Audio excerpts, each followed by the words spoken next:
wala hiyo mchezo mzuri bila kukimbizana. Hawa ni watu wa kanisani na nyinyi naamini ni watu wa kanisani, kama sio kanisani msikitini. Ukiona mwenzio mimi mbana sana na hema, usikimbize kwa nguvu. Na wewe ukimwona kwa Rais Pateni mbana na hema, usikimbize kwa nguvu. Kwa tucheze tu ile kwa kujali afya mwingine. Hatulengi sana kutafuta matokeo, ila tunalenga kujenga umoja na urafiki. Sawa? Kama kuna neno upande wa Fireboys na upande wa kanisa ni wakaribisha. Kama hakuna, tumshukuru Mungu ili refa aweze kutuongoza. Jamani, huu ni mchezo, tusitumie nguvu sana.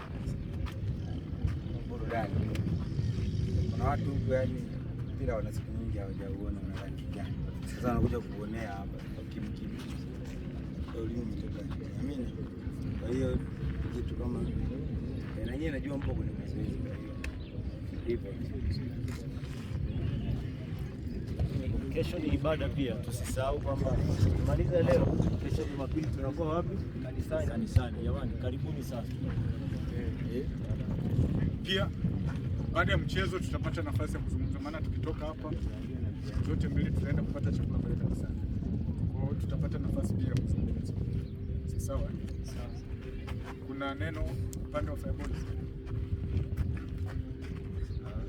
Tutakuwa na mazungumzo au tutanena mazungumza baada ya nini?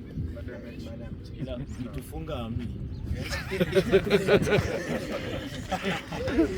Basi mchungaji aombe alafu tuendelee na. Jamani sogeni.